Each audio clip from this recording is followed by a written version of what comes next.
Ikaw ba ay mahilig uminom? At napadpad ka dito sa bayan ng Hipapad? Yung chill-chill lang na inuman ang gusto mo? Yung tipong ayaw mo ng masyadong maingay? Yung gusto mo lang mag-relax, makipagkwentuhan kasama ang iyong mga tropa, jowa at kapamilya? At ayaw mong makinig ng lasing na kumakanta? Pues, ito na ang lugar na hinahanap mo. Wala kaming video okay dito. Background music lang. Minsan may mga kantahan pag may mga espesyal na okasyon lang. Kung safety naman ang pag-uusapan, mas ligtas ka dito dahil malapit-lapit lang kami sa istasyon ng pulisya, barangay hall at 24 oras na kamonitor ang CCTV camera namin dito. Isa sa mga regular namin na pulutan dito ay ang special sisig, shumai, barbecue at iba pa. At may espesyal halo-halo rin kami sa umaga. Alas 7 ng gabi hanggang alas 2 ng madaling araw ang regular na oras namin dito. Ngunit kung gusto mo naman mag-inom sa umaga ay wala namang problema dahil binubuksan din naman namin ito para sa iba namin mga paninda. Huwag kang matakot sa CCTV camera, lalong-lalo na kung wala ka namang anomalya. Bagkus dapat ka pangang matuwa dahil takot dito ang mga taong may mga masmang balak. Proteksyon natin ito. Rene-review lang namin ito kung may mga insidente tulad ng nakawan at iba pa. Kung wala kang cash, pwede kang magbayad through GCash at iba pang mga services available po dito. Marami kang magpipili ang mga inumin dito, lokal man o galing sa ibayo. Ang mga barako kadalasan hard o sumisipag kabayo ang kanilang piborito. Ang mga mareklar naman kadalasan light lang. Ngunit yung iba, mga balaban, malalakas sa inuman, walang inaatrasan kahit hard binabanatan. Naalala ko tuloy ang aking kabataan. Gusto ko makipag-inuman sa ganyan dahil pag sobra na sila sa kalsingan, ihahatid ko sila sa kanilang mga tahanan para gabayan at nang masiguro ang kanilang kaligtasan.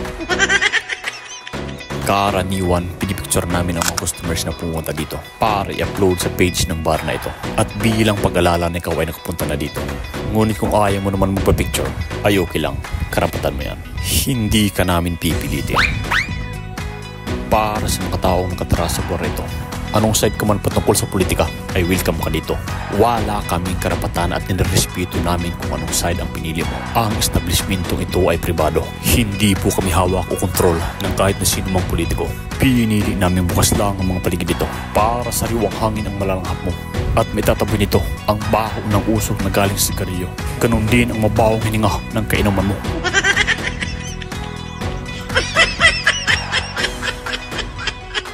Joke lang yun, huwag mong seryosohin. Al fresco ang tema ng bar na ito. Sa madaling salita, open air, hindi kulob.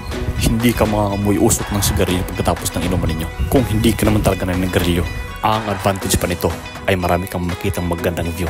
Lalong-lalo na kung dumadaan ang crush mo. Pati ang pagdaan ng mga taong pinagkakutangan mo ay makikita mo dito. Matik, ikaw may makaka-eskapo. Ang bar na ito ay dito lang matatagpuan sa Barangay 2, Poblasyon, Bayan ng Hipapad, Eastern Samar. Marami kaming mga customers na nagagawi dito. Nagaling pa mismo ng bayan ng Oras, San Policarpo, Arteche, nasakop pa rin ng Eastern Samar. At kahit Lapinig, Gamay, nasakop din ng Northern Samar ay may nagagawi din dito para mag-relax habang nagtatagay kasama ang kanilang mga tropa, mga asa-asawa at yung iba naman ay walang mga kasama dahil ang target nila ay maghanap dito ng majujowa.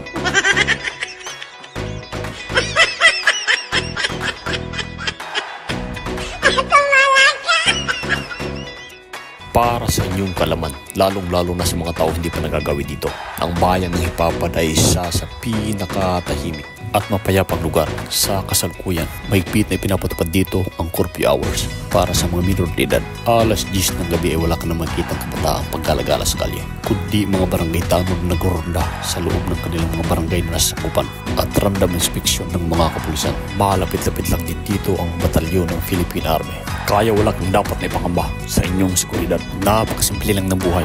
Lahat ng tao ay dumadaan lang dito sa mundo. Lahat ng bagay na meron ka ngayon o kung ano kuman ngayon ay hiram lang at pansamantala lamang. Kaya piliin mong laging maging masaya. Laging mapagpakumbaba. Hayaan mong problema na siyang mamroblema sa iyo. Kaya paminsan-minsan ay mag-relax. Enjoyin mo ang buhay mo. Ngunit siyempre, unahin mo ang kapakanan ng iyong pamilya.